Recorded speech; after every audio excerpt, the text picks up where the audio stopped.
والقمر إذا تلاها والنهار إذا جلاها والليل إذا يغشاها والسماء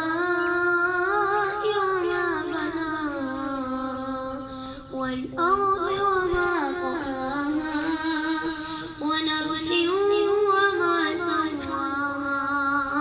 فألهمها فجورها وتقواها قد أفلح من زكاها وقد خاب من دساها كذبت ثمود بطغواها إذ انبعث أشقاها فقال لهم رسول الله ناقة الله وسقياها